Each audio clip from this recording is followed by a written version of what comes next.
बहुत समय पहले की बात है। चंदनपुर नाम के एक हरे भरे गांव में 4 भाई रहा करते थे। उनके माता पिता बचपन में ही गुजर गए थे, इसलिए चारों ने एक दूसरे को ही अपनी दुनिया मान लिया था। किशन, मदन, छोटू, जरा हाथ तेज चलाओ। पिताजी हमेशा कहते थे कि धरती सोना उगलती है, बस मेहनत की कुदाल चलानी आनी चाहिए। हमें इस बार सबसे अच्छी फसल उगानी है। जी भैया, आप बिल्कुल ठीक कह रहे हैं। जब तक हम चारों का पसीना इस मिट्टी में नहीं मिलेगा, तब तक फसल लहलहाएगी कैसे?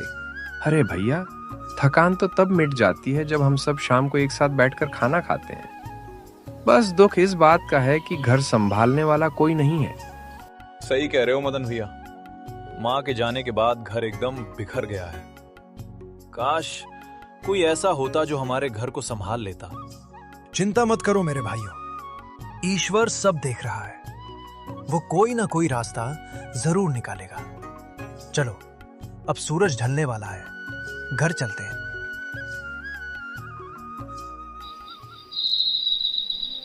उस शाम बहुत तेज आंधी और तूफान आया। चारों भाई घर के अंदर बैठे थे, तभी दरवाजे पर किसी ने दस्तक दी। इतनी तूफानी रात में कौन हो सकता है? छोटू, जरा दरवाजा तो खोल। जी भैया, अभी देखता हूँ। दरवाजा खुलते ही सामने एक बूढ़ी बेचारी सी औरत खड़ी थी। वह बारिश में पूरी तरह भीगी हुई थी और कांप रही थी। बेटा, ओ बेटा, क्या मुझे थोड़ी देर के लिए आसरा मिल सकता है? मैं पास के गांव जा रही थी, लेकिन इस तूफान में रास्ता भटक गई हूँ। मुझे बहुत ठंड लग रही है। अरे माई, आप तो बहुत भीग गई हैं। अंदर आ जाइए, इस तूफान में बाहर रहना ठीक नहीं है। किशन, जल्दी से माई के लिए एक सूखा कपड़ा और थोड़ा गर्म पानी लाओ। जुग जुग जियो बेटो। भगवान तुम चारों की जोड़ी हमेशा सलामत रखे। तुम लोग बहुत नेक दिल हो। मेरा नाम विमला है, सब मुझे मौसी कहते हैं। मौसी जी, आप चिंता न करें। जब तक तूफान नहीं रुकता, आप यहीं रहिए। वैसे भी हमारे घर में कोई बड़ा बुजुर्ग नहीं है, हमें अच्छा लगेगा। ठीक है बेटा।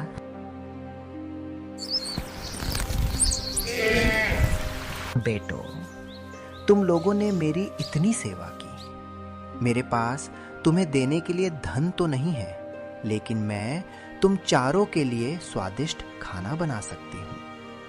माँ के हाथ का स्वाद चखे हुए तुम्हें जमाना हो गया होगा। सच मौसी, क्या आप हमारे लिए खाना बनाएंगी? हाँ बेटा, आज से घर की जिम्मेदारी मेरी। तुम लोग बस खेती पर ध्यान दो। उस दिन के बाद से विमला मौसी उनके घर में ही रहने लगी। वह रोज तरह तरह के पकवान बनाती, घर को साफ सुथरा रखती। चारों भाई बहुत खुश थे कि उन्हें माँ जैसा प्यार मिल गया, लेकिन वे यह नहीं जानते थे कि जिसे वे मौसी समझ रहे हैं, वह दरअसल एक मायावी चुड़ैल है जो हट्टे कट्टे इंसानों की जवानी चुराकर जिंदा रहती है। उस दिन शाम को चारों भाई खेत से लौटे, हाथ मुंह धोया और खाने के लिए एक साथ बैठ गए। लो बेटो, आज मैंने खीर बनाई है। इसे खाओगे तो दिन भर की थकान मिट जाएगी। वाह मौसी, आपकी हाथ की खीर में तो जादू है। इसे खाते ही न जाने क्यों गहरी नींद आने लगती है। सही कह रहा है किशन, पिछले कुछ दिनों से मुझे भी बहुत कमजोरी महसूस हो रही है। ऐसा लगता है शरीर में ताकत ही नहीं बची। वो तो काम की थकान है बेटा, सो जाओगे तो सब ठीक हो जाएगा। खाना खाते ही चारों भाई गहरी नींद में सो गए। लेकिन अगली सुबह जब रवि की आंख खुली तो उसने देखा कि छोटू अपने बिस्तर पर नहीं है। किशन, मदन, उठो, छोटू कहाँ है? उसका बिस्तर खाली है। अरे, वो तो सुबह सुबह मेरे साथ ही सो रहा था, शायद बाहर गया होगा। नहीं भैया, मैंने बाहर देख लिया, छोटू कहीं नहीं है।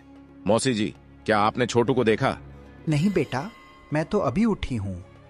हाय राम, मेरा नन्हा सा बच्चा कहाँ चला गया? कहीं जंगल की तरफ तो नहीं निकल गया? हमें अभी जाकर ढूंढना होगा।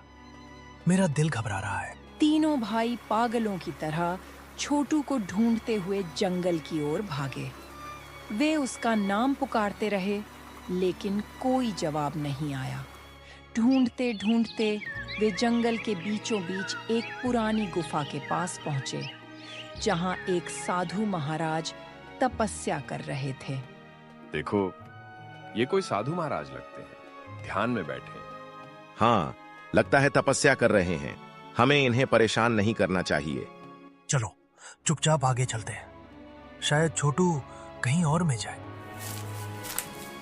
ठहरो, आगे मत जाना, आगे मौत का साया है। महाराज, हम किसी मुसीबत में नहीं हैं। हम तो अपने छोटे भाई को ढूंढ रहे हैं।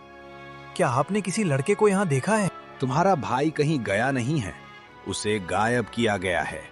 और ये काम किसी बाहरी का नहीं, बल्कि तुम्हारे घर में पल रही उस छाया का है। छाया? महाराज, आप पहेलियां मत बुझाइए। हमारे घर में तो सिर्फ विमला मौसी हैं जो मां समान है। मूर्खो, वो कोई मौसी नहीं, वो कंकाली है, एक मायावी राक्षसी। वो अमावस्या की रात को अपनी शक्तियां बढ़ाने के लिए तुम्हारे भाई की बलि देने वाली है। उसने तुम्हें माया जाल में फंसा रखा है। क्या मौसी एक राक्षसी है? हमें तो विश्वास ही नहीं हो रहा।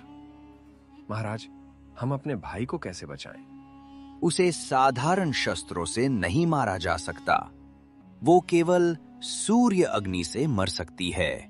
मेरे पास ये पवित्र भस्म है, इसे उसके ऊपर डालना होगा। लेकिन याद रहे, ये काम तुम्हें उसके असली रूप में आने के बाद ही करना होगा। हम वचन देते हैं महाराज, हम उस राक्षसी का अंत करके ही दम लेंगे। साधु महाराज से भस्म लेकर तीनों भाई वापस घर लौट आए। उन्होंने ऐसा नाटक किया जैसे उन्हें कुछ पता ही ना हो। उन्होंने मौसी से कहा कि छोटू शायद किसी रिश्तेदार के घर गया है। रात हुई और तीनों भाई सोने का नाटक करने लगे। सो मत जाना, आज रात हमें उसका पीछा करना है। साधु महाराज ने कहा था कि आधी रात को वो अपनी असली गुफा में जाएगी। जैसे ही घड़ी में 12 बजे विमला मौसी अपने बिस्तर से उठी। उसकी चाल बदल गई थी, आंखों में अजीब सी चमक थी। वह चुपचाप घर से बाहर निकली और अंधेरी रात में जंगल की ओर बढ़ने लगी। तीनों भाई, जो पहले से ही सतर्क थे, दबे पांव उसके पीछे पीछे चल दिए। घना जंगल, सन्नाटा और डरावनी आवाजें, लेकिन छोटू की चिंता ने उनके डर को दबा दिया। जंगल के बीचों बीच एक टूटा फूटा वीरान महल खड़ा था। महल के भीतर पहुंचते ही भाइयों के रोंगटे खड़े हो गए। हवा में छोटू एक जादुई पिंजरे में लटका हुआ था, बेहोश और निष्प्राण सा। तभी विमला मौसी ने अपना इंसानी रूप त्याग दिया और पल भर में वह एक डरावनी चुड़ैल में बदल गई। उसकी हंसी पूरे महल में गूंज उठी। आज की रात मेरी शक्ति अमर हो जाएगी। इस लड़के की बलि देने के बाद मैं बाकी तीनों भाइयों को भी खा जाऊंगी। मूर्ख इंसान मुझे मौसी समझकर सेवा करते रहे। तेरा खेल खत्म हुआ डायन। तुम यहाँ कैसे आए? तुम्हें तो गहरी नींद में होना चाहिए था। हम तेरी खीर का सच जान गए थे।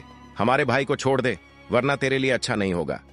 तुम मामूली कीड़े मकोड़े मेरा क्या बिगाड़ लोगे? मैं तुम्हें अभी भस्म कर देती हूँ। राक्षसी ने अपनी आंखों से आग निकालनी चाहिए और भाइयों पर हमला किया। मदन ने पास पड़ी एक भारी जंजीर उठाकर राक्षसी के पैरों पर दे मारी, जिससे वह लड़खड़ा गई। भैया, अभी मौका है, डालिए भस्म। ले अपने पापों का फल भुगत। रवि ने साधु महाराज की दी हुई पवित्र भस्म मुट्ठी भरकर राक्षसी के ऊपर फेंक दी। नहीं, ये क्या किया? जल रही हूं मैं। नहीं। भस्म लगते ही राक्षसी का शरीर धुएं में बदलने लगा। वह तड़पने लगी और देखते ही देखते राख के ढेर में बदल गई। उसके मरते ही जादुई पिंजरा टूट गया और छोटू नीचे आ गिरा। छोटू, छोटू, आंखें खोल। छोटू, छोटू, आंखें खोलो। भैया, मुझे क्या हुआ था? और वो मौसी, वो तो बहुत भयानक थी। शांत हो जा मेरे भाई, वो बुरा सपना अब खत्म हो गया। हमने उस राक्षसी का अंत कर दिया है। चारों भाई खुशी खुशी अपने घर वापस आ गए। उन्होंने उस दिन एक सबक सीखा कि किसी अनजान पर इतनी जल्दी और इतना गहरा भरोसा नहीं करना चाहिए। उस दिन के बाद उन्होंने फिर से अपनी मेहनत और एक दूसरे के साथ पर भरोसा किया और सुख शांति से रहने लगे।